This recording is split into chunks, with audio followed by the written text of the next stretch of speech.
Hello, everyone. Coming up, permits have been filed for a Classic Fantasyland ride to receive an update. Cast members around the world now have to make the hard decision of whether or not to trade their main entrance pass for Disney Plus. And then later on, Tom and Morgan are going to give us their input on the holidays at Disneyland this year. So, all of that and more from the Bob Varley studio and points around California. This is the Disneyland edition of the Diz Unplugged.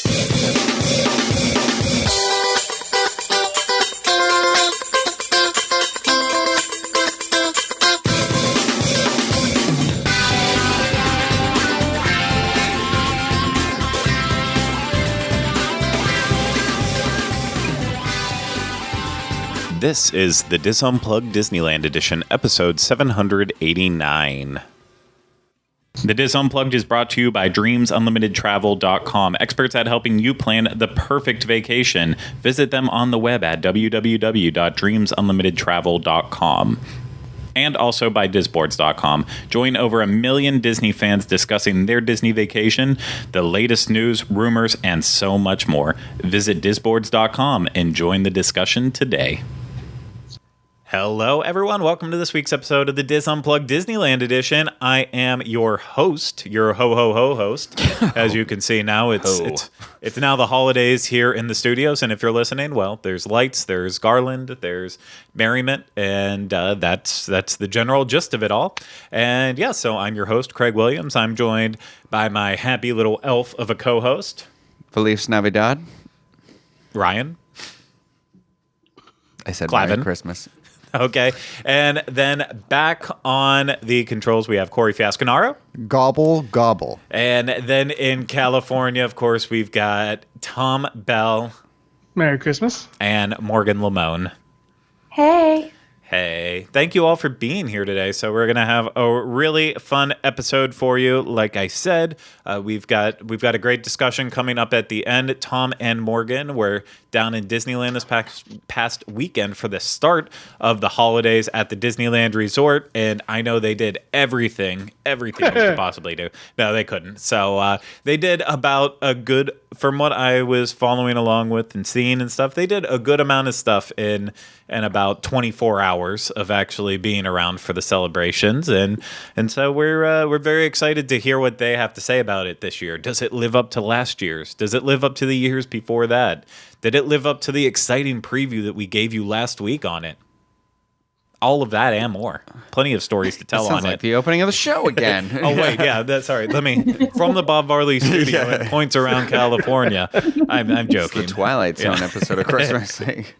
Exactly. But anyways, yeah, so we have that coming up in just a little bit, and I know they're going to re-mention it once we get to there, but I have to throw out a plug too, as we have been doing the past couple weeks. We're going to have extra videos going up alongside this show, dining related, so that's only going to be the case for another, I don't even think another week. I think after next week's show, the following week, then the last couple weeks of the year, you're going to have exciting ride reviews that we did while we were out in California to go up alongside the shows and such. So that's going to be very exciting. But this week we've got some special dining reviews that will help fill out Tom and Morgan's coverage of the holidays that we're going to get to in a little bit. So, they're going to mention it on here, but they did a lot of eating at Disney Festival of Holidays at Disney California Adventure, and they shared some of their treats for you. And if you were a Patreon member in the $25 and up tier, you might have already watched some of these. So since Tom got them up there and out so early, we were actually able to put these ones up as a little bit of an early release for our Patreon members. And remember, if you want to be a patron and take advantage of exclusive content, early release content, and so much more, you can sign up to whatever tier that you feel like you can over at patreon.com/DizUnplugged. So I'll also mention real quick, because I don't think I've really plugged it that much. Rhino's got the show that he's got going on there for the $5 and up tiers. But also, if you enjoy wearing tinfoil hats like I do, Disney Conspiracy is now in full swing for the $5 and up tier on Patreon. So that's about once a month ish. Sometimes maybe more, sometimes maybe a little late. But whenever I can get a topic together, we're going to talk about some conspiracy Disney theories. We already got 2 episodes up now, so check that out if you like the tinfoil hats. There you go. You have it right there on that word. So we are going to, I guess, wrap up this housekeeping section by asking, now, does anyone else have any housekeeping? Morgan, did you say you had something? I couldn't remember. I did. What was it? Shoot. I remember saying it. Oh, yes. Daggum. And I forgot. The cast of Frozen 2 was there on Friday, the opening day of Christmas. I just wanted to say that they were there briefly. We were hoping, there was rumors that there was an extended Frozen part of the Christmas fireworks. Unfortunately, there wasn't. But the cast of Frozen 2 was there. Kristen Bell, Idina Menzel, Jonathan Groff, and Josh Gad were there. And it was really funny because Josh Gad tried to mimic the announcer voice impression to introduce the fireworks, and then it was just a cute little banter back and forth. But it's on our IGTV on Instagram. Yeah, very cool. Such a cool opportunity that you got to see them all there. I know you weren't like that's not the most famous celebrity we saw though. Who? Mickey Mouse? Craig is genuinely concerned. Claire, there's a little sweet girl, Claire, and her dad on YouTube that sing a lot of Disney songs, and we ended up eating next to them at Pizza Planet. They had a plaid and everything. Their whole family was there. I feel like if you saw her face, you'd recognize her. They blew up for like You Got a Friend in Me or something? Yes. Yes, in the Moana song. That's it. Yeah. I know who you're talking about, so that's cool. Yeah, we ate dinner next to a celebrity, so it was really fun. And with that, we will jump into the news. And the first one, this is a juicy one. So something I'm very excited for, and we got to get ready to go on this. And that is that a permit was filed for renovations to Disneyland's Snow White's Scary Adventures. So this discovery was made via, he made it by looking through it, but the world, found out about it on Twitter through DL Things, better known as, I'm sorry if I'm mispronouncing his name, but Matthew Gatula.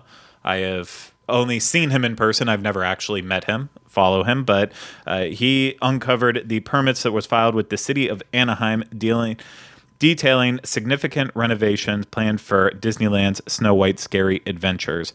The permit highlights the scope of the proposed work as tenant improvement, 6,212 square feet to remove and replace show prop sets and scenes, install new structural beams, rockwork, and new projector platforms with electrical. And the work is valuated at $445,000.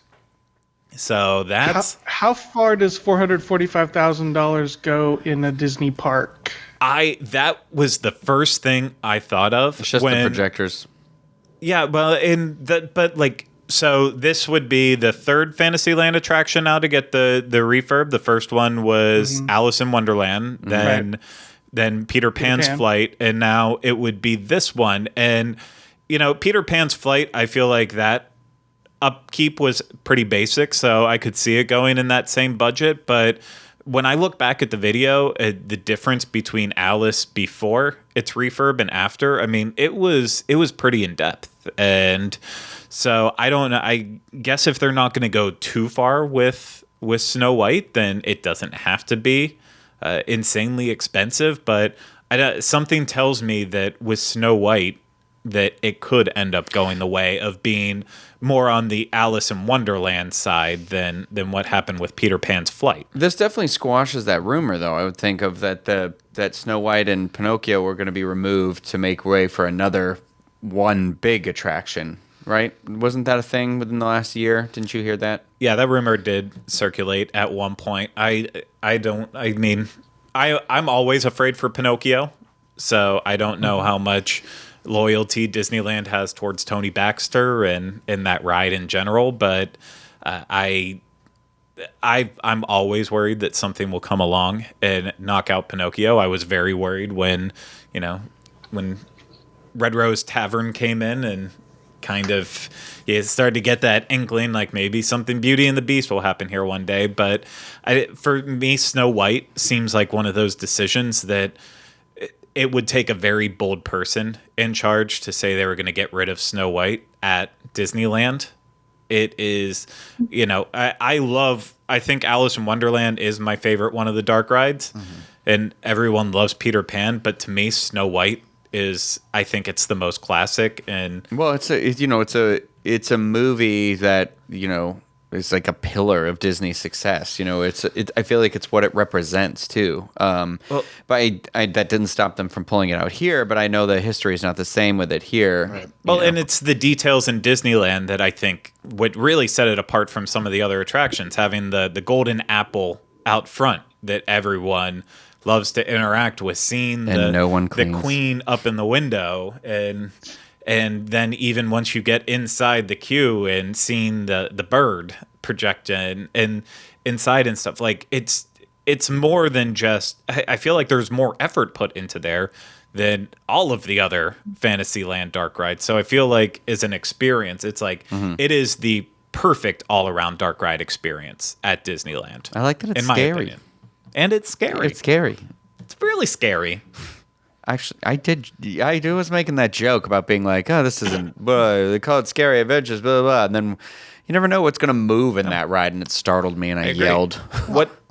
I'll also say that living here in Florida, the thing that appeals to me most and attracts me to Disneyland the most is these classic dark rides that have been there and we love and know so well.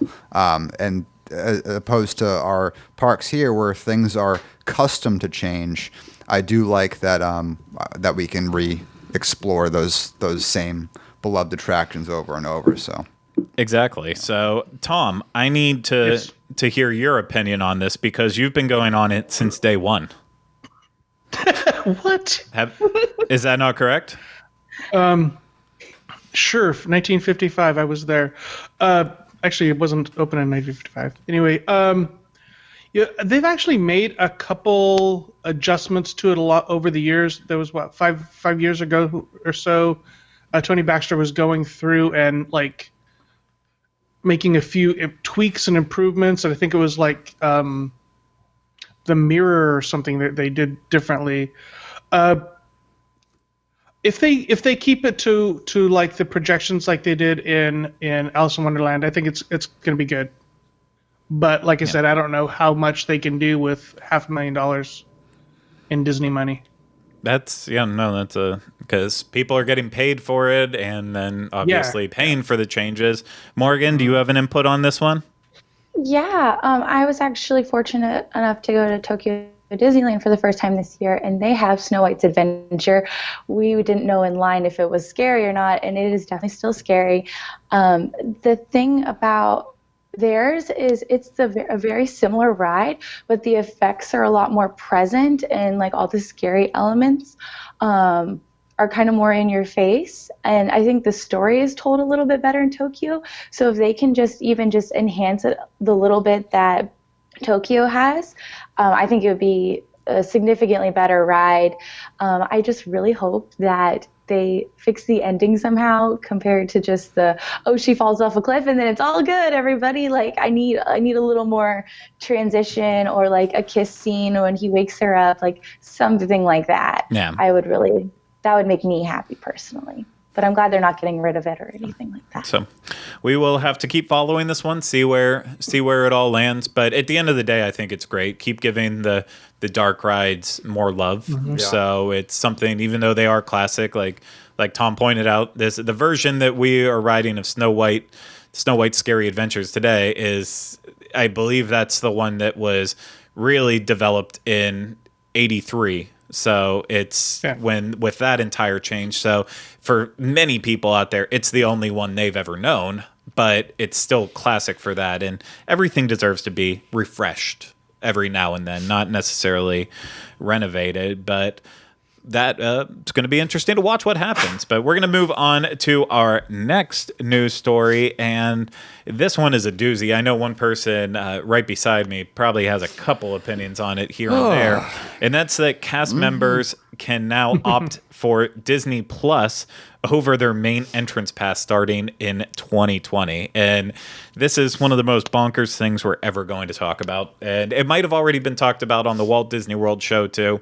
So I apologize if it's a little late news, but different people inputting here. So Rhino, why don't you take it away? All right. So we saw a post on Twitter by the same gentleman that we had seen before, Matthew Catula. That's how you say it. I don't know. Disneyland Things, DL Things, excuse me, is his handle. But he posted what looks to be the screenshot from, I'm assuming this is from the hub or the announcement that cast members got. But it says, "We recognize that employees want to experience all that Disney has to offer in different ways, depending on what appeals to each of them the most. Introducing choice enables you to customize how you experience the Disney magic. Beginning in 2020, you will have the option to choose between a main entrance pass, which allows you to admit guests into the Disney theme parks with you, or the Disney Plus bundle, which gives you access to Disney Plus, ESPN, and Hulu streaming services to enjoy at no cost to you." Now, then below this, they have two I don't know what these are called, bullet points. "The main entrance pass allows your guests to visit the Disney theme parks with you throughout the year, subject to company designated blockout dates. And the Disney Plus bundle offers eligible U.S. residents." I lost the image. Hold on, sorry. I didn't know if it had the rest of this in the original image because it doesn't on our site. "The Disney Plus bundle offers eligible U.S. employees access to 3 streaming services: Disney Plus, ESPN Plus, and Hulu." I think, okay, first of all, one thing. The bundle that they're talking about, I don't believe exists without ads. Like that bundle is only an ad-supported thing, so you'd get this for free, but you'd still have to watch the commercials. Second of all, your one main gate, one day of using your main gate. If you were like, if I was the cast member still, my main gate is full-time employees have 16 days throughout the year. Obviously there are blockout days, but a big chunk of the year, you can bring up to 3 guests on 16 different days with you, and those tickets that they get are hopper passes. So you can go to however many parks you want to. That's Disneyland and Walt Disney World, and then on top of that, I could then go, you could come, like if Craig and I wanted to go to Disneyland and I'm still the cast member, I could still get us both into Disneyland as part of one of my main gate, usages for the year. I can go to all the parks pretty much. I think all except for one you can go to with your main gate. And as the cast member, I would get him for free, but I can bring, family and friends with me. Okay. So let's just lowball here. I don't know off the top of my head the price of a one-day park hopper ticket. It's somewhere in the realm of $150, right? I was gonna follow up with this. Our buddy Shane. Oh yeah. I guess him and his coworkers were doing the math on this. And, perfect. I still don't want to say it's exact numbers because there's one mistake in there, but they equivalated a main gate ticket, a one day park hopper ticket as $169. Okay. So with 16 usages times 3 guests times $169, that's pretty much coming out to the price of a maximum price that you can get out of your main gate would be $8,112. Louise. Okay. If you used all 3 guests, every single one of your 16, that would be the money equivalent of $8,000. Can we bare minimum that though? Can we do 169? Let's just say it's just me and you. You're my only friend in the world, and not that I'm judging anybody. There are some people out there who probably never use their main gate and they just go by themselves, and that's okay too. So $169 times 16 then, right? Yeah. So that's $2,704. That's if you use 16. Okay, if you use $169. You know how much I just paid for Disney Plus for 3 years? Less than $169. It was like 160 something, but it was under 169. And then the Disney Plus, ESPN, Hulu bundle, that's $12.99 a month that you would get. So 1 year of that is the equivalent of $155.88 plus tax. So straight up out of the gate, if you use your main gate ticket once for one person, it has been way more. I think that's what this is like mind-boggling to me, because basically this is like a Disney thinking, okay, first of all, also before people start yelling or whatever, I do understand that there might actually be people that this does become a better benefit for them because somebody brought up Disney Store employees who might, around the I forgot that they got main gates. I knew that they were Disney cast members. I didn't know that they received main gates. I thought it was just entry for just them. But I thought they got comp tickets, not main gate, so I didn't think it was the same thing. But whatever, they have a main gate too, and maybe they're like, Disney Store in like Nebraska, and they never go anywhere, ever. They've been a cast member for 5 years, and they have never gone to the park. That I understand them being like, and I have no plan to go to the park. Sure, whatever. But that's like. That can't be that many people out there. So this is Disney being like, we're going to try and now pull back in the one big benefit of being a Disney cast member, a huge benefit here that is like one of the, whoever was like, I'm going to propose this. You're the worst person ever. Why wouldn't you just give cast members a discount? Why? Oh my God. Cast members don't deserve a discount. Cast members should get, I'm not saying they should get the ESPN, Hulu, Disney Plus bundle for free or at a discount. I'm thinking that every cast member should get Disney Plus for free. Yeah, because the same way back in the day when ABC's app came out, when the iPad was first released, and ABC, then that was around the time that they started doing the streaming apps and stuff like that. ABC came out with the app, and then there was a Disney Channel app, and then there was like a third app or something like that. But every one of those apps, when I was a cast member, I got those for free. So like you as a non-cast member could just watch the shows that currently air on ABC on there, and you watch the normal commercials as you go, and it might only be 3 or 4, but for us it was it was basically like, okay, well, you can watch the last 7 episodes of Modern Family without commercials or something like that. It wasn't like a Netflix thing, but it was still free to cast members. And I had access to the Disney Channel, which was something I wasn't paying for because I don't have cable. So I got the Disney Channel for free. So I got to watch like 3 movies every now and then. But I agree with Craig that I understand that the company wants to make all this money, but it's kind of like, I don't like when the company you work for asks you to give up your money for this thing that's like, it's something like this for as little as they're charging, it could very easily be free for a cast member, or at least, a free year of it or something I don't know what, but it seems like being like, they always do this bait and switch crap. They did this when they're trying to get them to sign union contracts in both areas, where they'd be like, well, we'll give you $500 now if you ratify this union, where if you do the math, you're actually going to be making less money on the dollar in 3 years because of the health insurance increases and the lower increase in your raise. But it looks really flashy. And this is another one of those things where I'm like, it doesn't even look flashy. Okay. Whoever did this should be embarrassed. So I'm not going to, here's where you can berate me for being not give us the other side of the coin. Oh. No, here's where you can berate me for not being thorough on all this. I can only speak on the numbers that I have out there, and I don't have all of them. But the general rule of thumb is that Walt Disney World at any point in time has about 60,000 cast members. 65,000, I think. So is the rule. Yeah, we'll say that they have 65,000 cast members. Disneyland, I don't know how many they have. I would say probably half that. I'd say less than half. Maybe even less than half that. Add in just the Walt Disney Company as a whole, Disney stores, all of that, everything combined. Can we say it would be an overestimate to say there's 1 million people working for Disney? Okay, so how many parks in the world?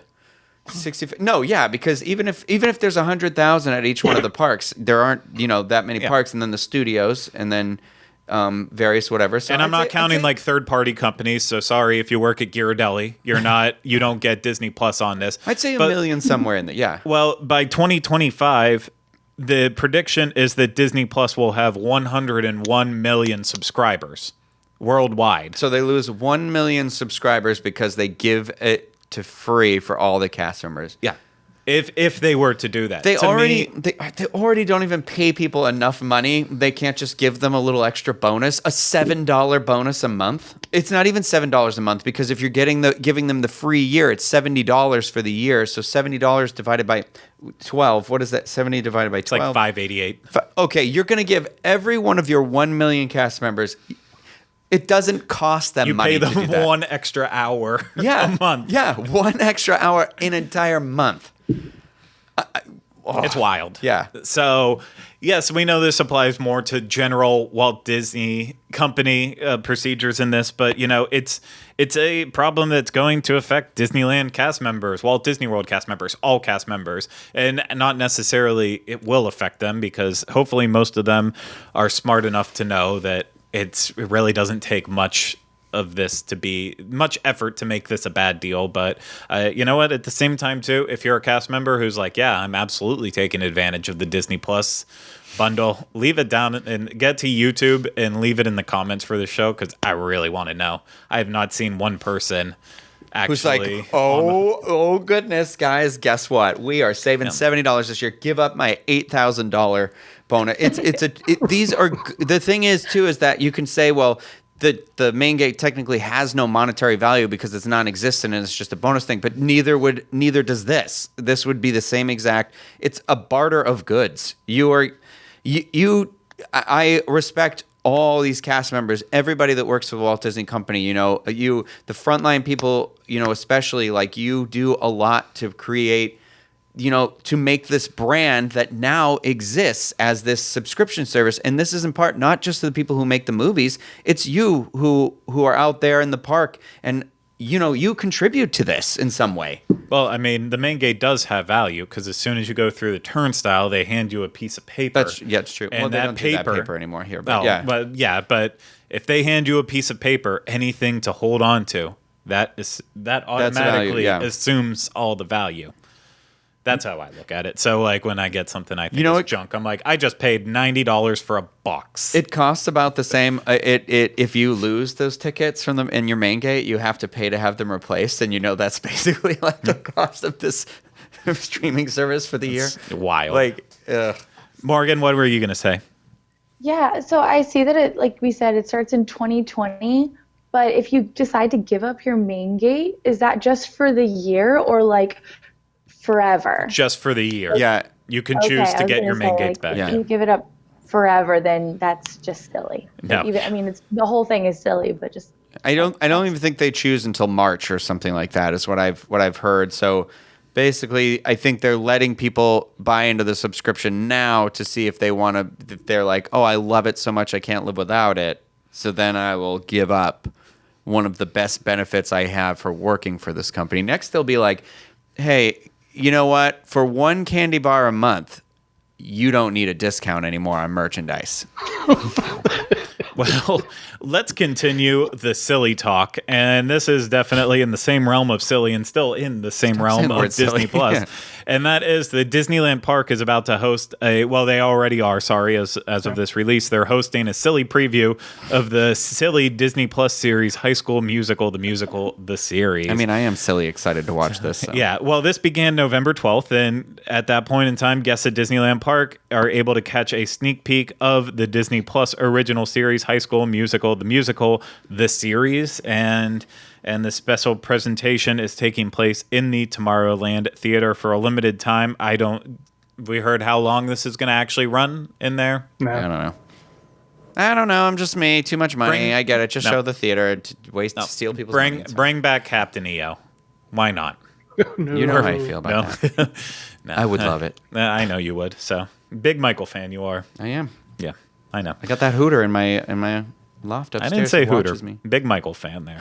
So let's move on to our final story here, and very quick story, just more of an update that I'm going to say, because we've beaten this one to death at this point. Hey, there's more Disneyland annual pass holder mobile order buttons coming. You can now get it for Edelweiss Snacks, Harbor Gallery, Red Rose Tavern, and Flo's V8 Cafe. Remember, you have to ask for them like Morgan told us, because I realized after we had left, I was like, I didn't get a single button while I was there. And it was because I didn't ask, even though the app knows I'm an annual pass holder.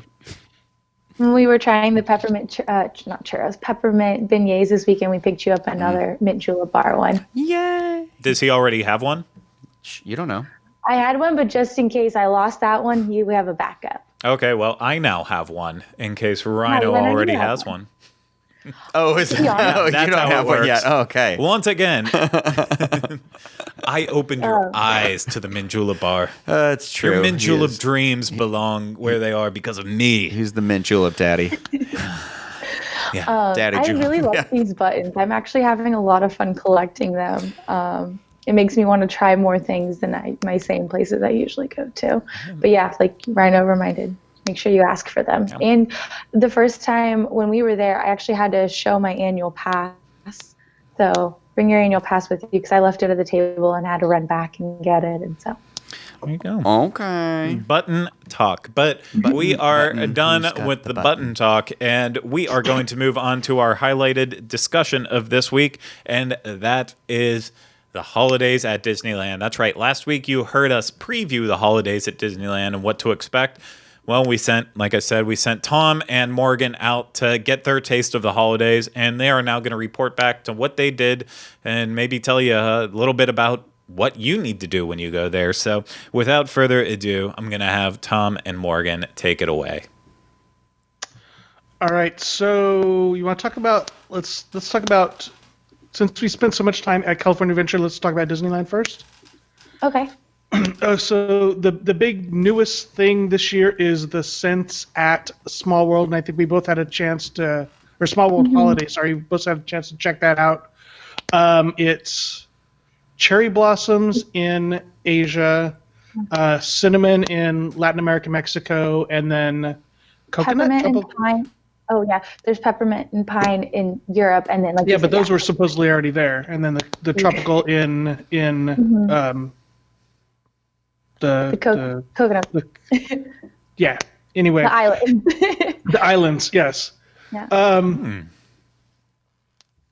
They were okay, and I just got them like as soon as you get into the room, you get you get the scent, and then it just dissipates as you go through. I thought it was cool. The tropical was The one in Asia smelled to me like Glade room freshener. It was so it smelled really crazy. fake. Yeah, it didn't even smell as good as like Rhino was talking about last week, Bath and Body Works. It didn't even smell as good as that. No. And I think the problem is the rooms are so big that it's hard to get like a strong, Right. like thicker smell than you Where would. they spray it as you come in the room, and then That makes sense. So, well, that's so- but overall, it adds a little bit of enjoyment a little to bit, it's a small world a little holiday. bit of plussing up the attraction. We also checked out a Christmas Fantasy Parade, which is the same awesome parade it always is, except there's a little something new. You want to talk about it? Yeah, so in front of the Frozen float, there are ice skaters, and this year they have snowflakes on their backs, and I think it adds a nice little finished element to. They used to have snowflakes, and they took them off, and now they're back again, lightweight, so they don't hurt their backs, and so the roller skaters. The snowflakes on the roller skaters are back, which is kind of cool. Oh, that is cool. So, so that was the one kind of new addition to the parade. But any other highlights you like of the parade that that you think always fun? I love the Princess Float. It's not anything new, but I still love the Princess Float. The whole parade's favorite for me. The tin soldiers, the bakers are always fun. It's just I sing along with it every time. Yeah, it's very catchy. Gets in your head. Very cool. So, what else did you check out at Disneyland for the holidays? The holiday dance party? Yes, the holiday dance party. We heard rumors, we weren't sure, but it is confirmed that all 3 Aristocat kittens are there at the dance party at certain points in the night. When I was there on Friday and I was there on Sunday, there was only 2, but I think someone didn't show up to work that day to come take care of the kittens, I'll say it that way. Too many white Russians. Don't want to ruin any magic or anything. But it was really cool to see them there. When I was there on Sunday, Toulouse danced with me and my friend for like a whole 5 minutes, and usually they don't spend like that much individual time with you. But it was so cute to have them there, and it's such a rare thing to have like her brothers there. Usually Marie's out pretty often. She was there all the time in the cavalcade these past couple of weeks, and now that like she's dancing and interacting with guests, I think is perfect. And that's cool. Are they holidayed up at all, or is it just the fact that they're there is a nice surprise for the holidays? They're wearing a scarf. The classic Disney decoration for the holidays with their characters. Let's just put them in scarves and call it a day. Exactly. And then you met Jack. Yes, Jack is in his Sandy Claus outfit. We heard a rumor that it was going to happen. I met him the first showing of their set time of the day, and it was so cool to like everybody that I like told lost their marbles. They're like, oh my gosh, he's in his Santa Claus outfit, and Sally is there too as well, and she told me that she made it. So it was a really fun interaction now that he's like in his full Sandy Claus outfit. So Be sure to check that out if you're a big Nightmare Before Christmas fan. Now he's ready for Christmas. I guess before he was in more Halloween attire. Well, yeah, I mean, he's wearing his classic attire when you meet him throughout the rest of the time, but now he's ready to celebrate Christmas as he does in the movie, because it's Christmas time and it's a Christmas movie. So is this the first time that he's in his Santa Claus outfit? I always get as a meet and greet. I see this hard for me to say because I didn't see him last year when I was at Disneyland. It's been years then since before 2015 for me, last time I spent the holidays at Disneyland. But at our Christmas party every year, he's always meeting in his Sandy Claus. So for our coast, it's definitely not a unique thing because we always have him like that. But on your coast, I'm not quite sure. That would be for one of you two experts to tell me. I know the last 2 years he hasn't been. Okay. And there you have it. So decoration-wise, Disneyland looks basically the same as previous years. Tree is the same. At the time we went, they hadn't put the garland across Main Street yet because they were doing the filming for the Christmas Day special. Toontown's decorated. Toontown's decorated. The castle is beautiful as always. It's a little weird because of the new colors on the roof, and they went in and painted the blue around the snow, so it's a little weird, but it's still pretty. Yeah. So is that about it for Disneyland, or you got more? I think so. I don't think all I can think of. Okay. Did you do a vlog of the peppermint beignets, or did you? We did. I haven't put it up yet. I haven't sent it yet because it was kind of dark. So I will send that to you though. Okay. So no need to talk about it now then. Beignets, and then the cranberry mint julep, was it? Is it cranberry flavor? I'm sorry, what? Ooh, that sounds good. You'll have to watch and find out what you thought of it. I think he would prefer if you would just bring a thermos to Disneyland and just ask for it with no ice. And then when you leave to come here, just bring it with you. Yeah. Perfect. Cranberry mint julep sounds like literally something like somebody would have made me for Christmas, and I want it. And there you have it. So we're moving over to DCA then. What do we got going on there? All right, so DCA is all about Festival of the Holidays. Maybe we can talk about some of the stuff before that. Decorations look pretty much the same. Seems like a little light this year in Hollywoodland. Not a lot of garland going on. And there's really nothing. Seems smaller in Hollywood. Not really anything in a Hollywoodland Christmas-wise except like a couple items at the food booths. So what's new this year is Mickey's Happy Holidays Cavalcade Presentation Parade. So it starts in Paradise Gardens, comes through, stops at the obelisk in front of Little Mermaid, does a little show there, and then continues to Buena Vista to Carthay Circle, does a little show there, and then heads back. It's a new song as far as I know that they're performing. Trying to throw all the good things in first. Yeah, it's a catchy song. There's dancers. There's the Fab Five doing actual choreography. No, not Fab Five. We discussed this. Sorry. Fab Four. Donald got the boot. Donald wasn't there the day we saw it. And then there's Pixar characters there. So Mickey, Minnie, Goofy, Pluto. Clarabelle's there. That's Clarabelle, Chippendale. Let's see. The Incredibles, Frozone, Joy and Sadness, and the Country Bears. And Woody, Jesse, and Bo Peep. And they all have Christmas-ified costumes, which minimal scarf or a little hat maybe. Yeah. Yeah. It was really weird because the Pixar characters weren't really doing choreography. They were just kind of like dancing on the edges of that little performance. And then like I'm going to just call it Fab Five, even though it's more or less than Fab Five. They were actually doing choreography to the music. And of course, the Holiday Toy Drummers joined them. Don't wait for this. Don't spend a lot of your day on this. You can catch them as they walk by or just come at the last minute.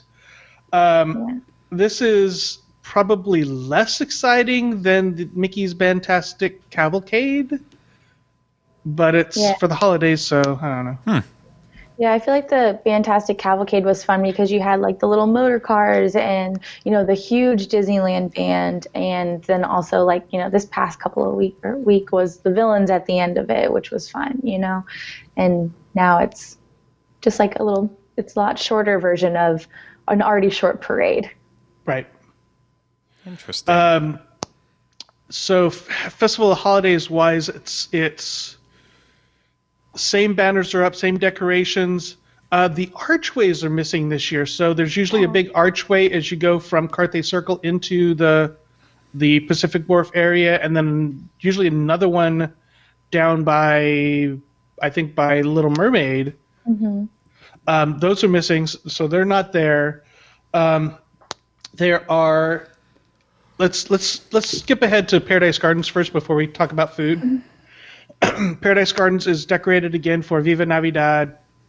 The housekeeping I talked about. We talked last week that Princess Elena of Avalor's show was not there. Well, the show is not there, but she is still doing a meet and greet in the old gazebo back in Paradise Gardens. And then the other meet and greet is alternating between Three Caballeros and classic Disney characters? Mickey and Minnie. Okay. And then there's a full Viva Navidad menu at Paradise Gardens that you can check out. Of course, Viva Navidad we didn't get a chance to see, but that's a classic show. You definitely want to go see that. I was going to talk about the entertainment is again basically the same as it has been in the previous years with the Indian dancer, the Bollywood dancers, mostly kosher, the sound, mariachi divas. They're doing craft tables for the kids, which I counted 1, 2, 3, 4, 5, 6 different kinds of little paper crafts they can do, anywhere from a Christmas ornament to a dreidel, a Kwanzaa placemat, like a Navidad lantern, and then a royal tiara for Princess Elena fans. And those are free to do. And then they're doing face painting. And I did not know how expensive face painting was at Disney parks. Do you have any idea what it costs to get your face painted? $30 maybe? $16, $19, or $22 to get face painted. The face painting at so. Well, how much does a balloon cost though? Yeah, I don't know. Yeah, they're like $20. And I'm gonna sound cruel for a second, but I had to. One of the best moments I had, this really is me at full Grinch mode. One of the best moments I've had recently in a park was this kid was like playing with his balloon up and down and up and down, and the mom kept yelling at him, like, if you keep doing that, you're going to lose it or pop it. And she told him 5 times, and finally it happened, and he popped it. But it was just like a slow leak, so it just slowly came down, and the kid was so devastated, and the mom just was like, I told you. I don't know what you want me to do about it. I told you this was going to happen. I'm just like, that's freaking parenting at its best. Warning of consequences and then not trying to make up for it when it happened. So That's funny. Balloons, rip off, face painting, rip off. Morgan, what did you think of the merchandise this year for festival? Just the festival holiday specific merchandise. It was a little lacking. I don't feel like there was much variety. I did like the 3/4 length shirts. The AP one? Yeah, I did. But yeah, So there wasn't there was too a much. t-shirt, a long sleeve ladies shirt, a lightweight hoodie, and then the 3/4 sleeve AP shirt, a candy dish, we'll call it, and 3 pins. Yeah. And that was the extent of the Festival Holidays logo merchandise. Where you would have been disappointed. There was only 3 pins. Yeah, that's a 3 bummer. pins, yeah. And one of Bare them was minimum right annual there. pass holder. I did not get to see Season of Light, but we can talk about the stage. It looked like that stage didn't move for Season of Light, so I don't know if that stage is dropping or not. The backdrop is smaller this year, and I think last week we talked about that big, huge lighting grid, Craig, that is in front of the stage for the concerts. Yes, sir. That is no longer there. They've installed light poles that go into the ground, kind of like the ones for collapsible. World of Color. Yeah. But back in the viewing area, they've installed 2 light poles to light the concerts.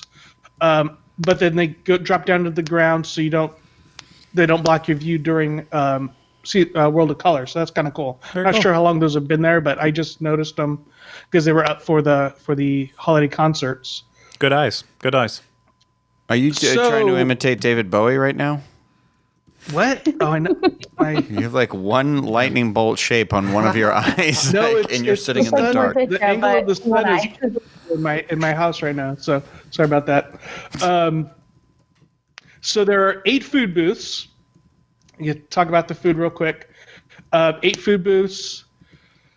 We hit 6. A good amount, yeah. Yeah, we hit 6 of them. There'll be five vlogs going up, covering the six booths that we hit.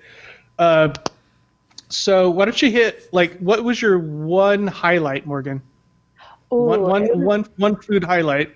The at Winter Sliderland, I think it was the pot roast, potato roll thing. That was Okay. so good. Wasn't that meatless? Can't wait to go back and get it. And I thought, sorry. So it's beef pot roast on potato roll with horseradish cream for $8.50. Oh, okay.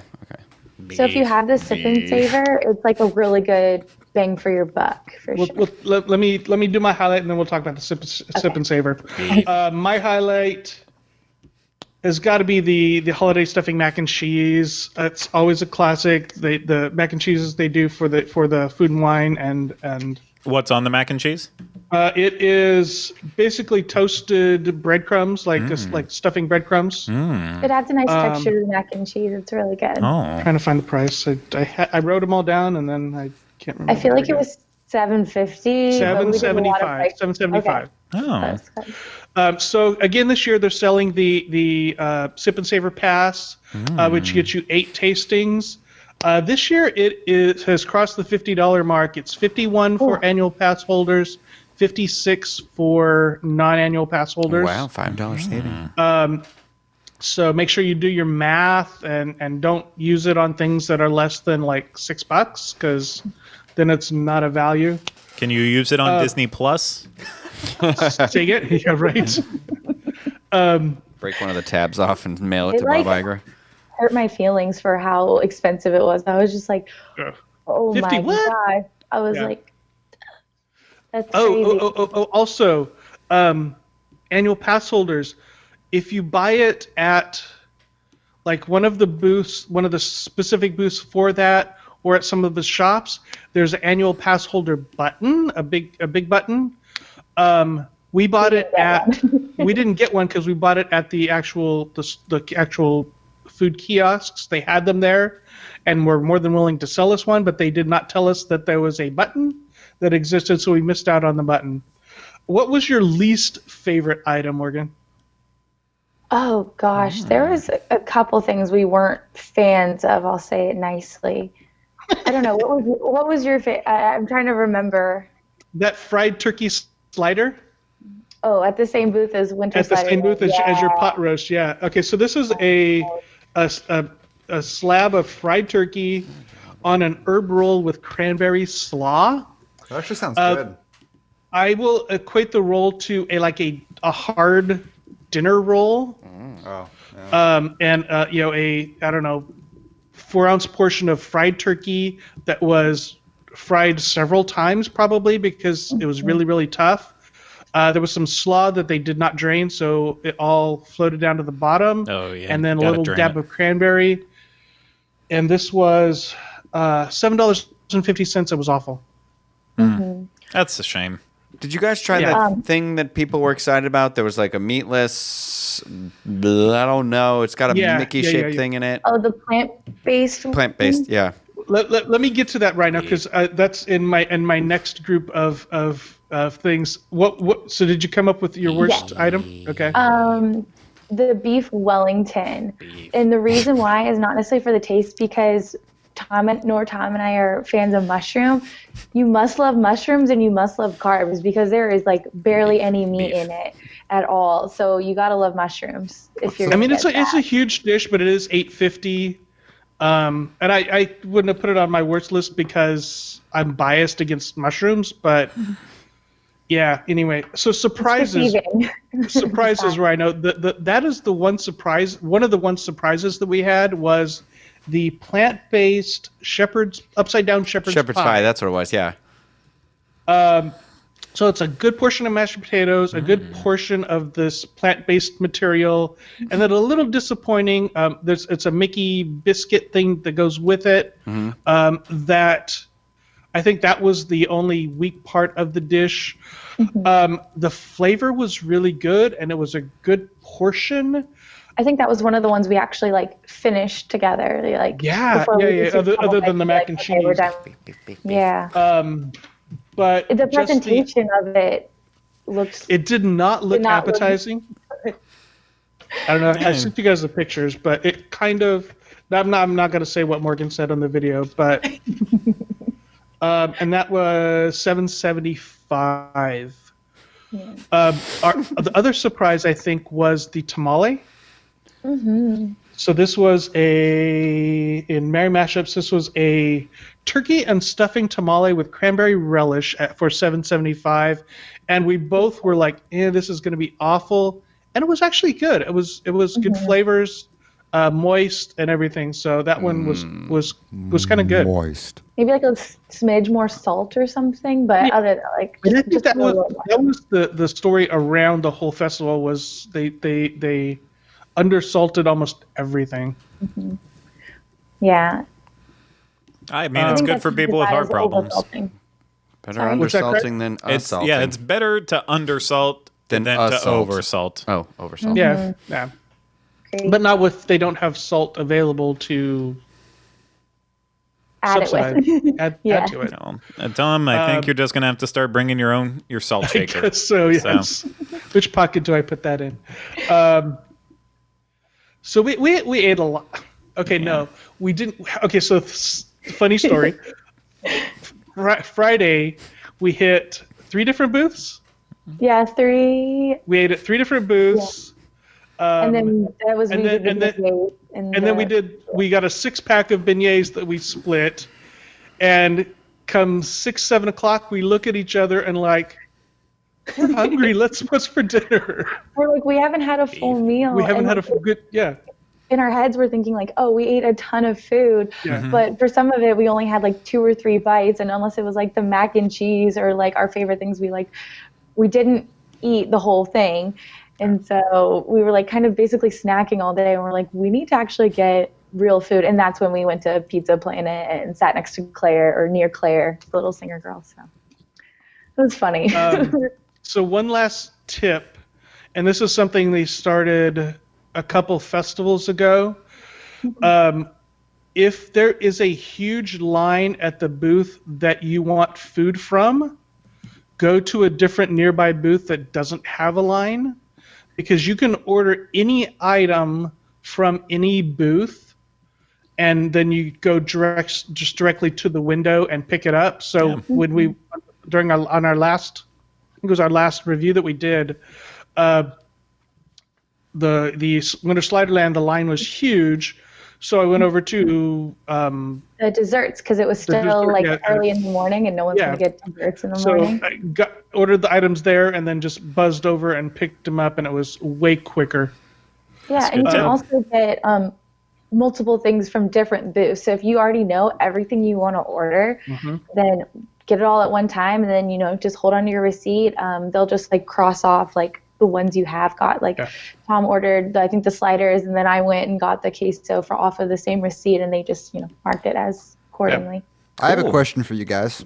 Yeah. So if you bought that Sip and Savor pass for $56 or $50, whatever it ends up being, and I went from lunch to dinner just getting items from the booths, would I be full, you think, or is it a good value for that? Are you just by yourself, or are you sharing with somebody? Let's say it was me and one other person. Would that be good? I don't think you'd be full. Don't I think so. you could do lunch, but I don't know. Because the portions are quite small. Yeah. That's actually really tough. I'm personally like using it as like a snack thing to before I to hold myself off to go to a sit down or a quick service. Okay, so 8 items. Yeah, you might be able to. I don't know if you could make lunch and dinner out of it. You could make lunch out of it with 2 people. Maybe a solid lunner. Yeah. I mean, and you'd probably, because if you're getting, you could almost get everything at every booth with the 8 items. Well, no, you couldn't, because there's basically 2 items. If you got one thing from every item, then. Yeah, you get one thing from every booth, but I don't know that you'd be full, because there would be those that you're like, okay, what the heck is this? I don't like this, or I don't enjoy this, so you don't eat it all. Maybe get a big brunch before. There you go. Have a churro. There it is. So, anything else before we wrap up here? Anything I missed, Morgan? I'm trying to think. We just ate a lot of food in California Adventure. Yeah, we did. Okay. Cars Land is beautiful as always with the Christmas decorations and the overlays on the 2 attractions. So good deal. That's fun. Good deal. Well, thank you guys for heading out and checking out the holidays at Disneyland for us. We appreciate it. And thank you to everyone in the room who participated. Thank you. And thank you all out there for listening and watching. So we hope you enjoyed it. And we will be back with you next week for another episode of the Diz Unplugged Disneyland edition. But until then, remember what Tom Bell always says. Disneyland is much more better when you're eating tamales with friends.